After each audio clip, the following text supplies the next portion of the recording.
Next, time period. Time period means time, so t power 1 and its unit is second. Next, frequency. Frequency definition is reciprocal of time period.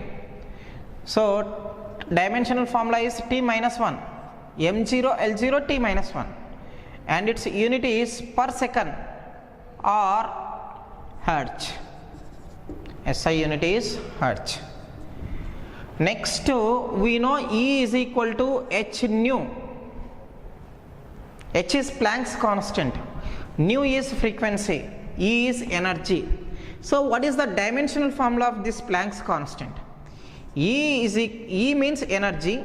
Energy, kinetic energy, potential energy have same dimensional formula. That's why ml square t minus 2. H we don't know. Nu is t minus 1. So you can send this to this side. So H dimensional formula is equal to ml square t minus 2 by t minus 1. So what do you get? Ml square t minus 1. If you observe this H, Planck's constant, and previously we have calculated angular momentum, these are having same dimensional formula, that is ml square t minus 1. Next, surface tension. Surface tension definition is force per unit length. You must have to know the definitions. Again I am telling, if you don't know the definition of physical quantities, you can't derive the dimensional formulas. One thing. Second thing is, you can't by heart all these dimensional formulas.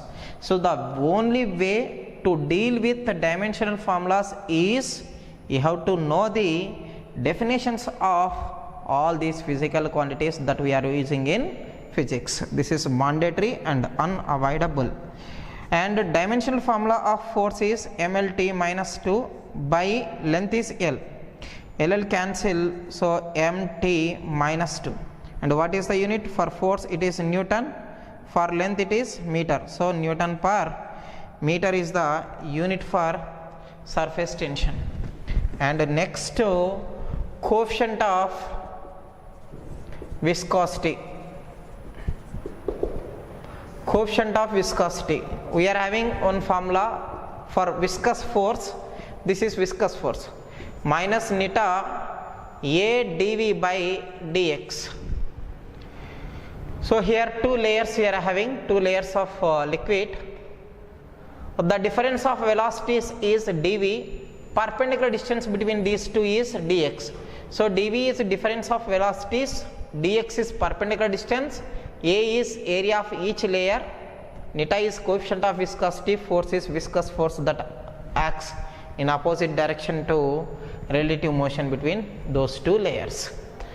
See, negative sign is not important for us.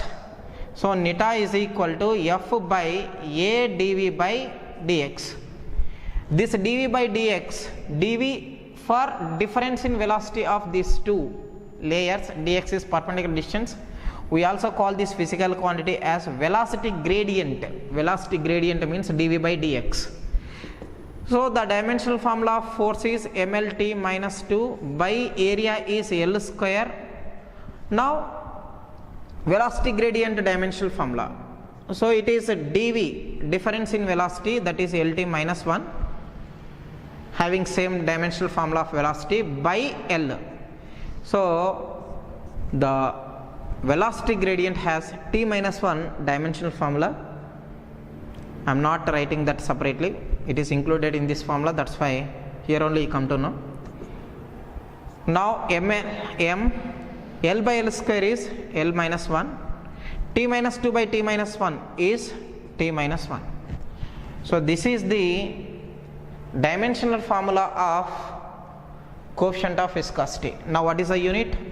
Newton per meter square into meter per second by meter. What do you get? Newton second by meter square. So Newton second per meter square is the unit for coefficient of viscosity. Next, amount of heat energy supplied. If there is no change in state of the body, Q is equal to ms delta theta. Here S is specific heat. Specific heat. Now specific heat dimensional formula is Q by m into delta theta. Q is heat energy or sound energy. Any energy will have the same dimensional formula of energy. So Q dimensional formula is ml square T minus 2 by m is capital M. Difference in temperature or temperature, same dimensional formula, that is equal to K or theta. Cancel, what do you get? L square T minus 2 K minus 1. This is specific heat. Now latent heat. Latent heat, so Q is equal to m into L. We call this L as latent heat, Q by m. Now Q is heat energy, same dimensional formula of any other form of energy, that is ml square minus ml square T minus 2 by m. What you are going to get? L square T minus 2. Now what is the unit for this S? This is joule by kg per Kelvin. Here joule per kg. Q heat energy unit is joule and mass unit is kg. It is joule per kg.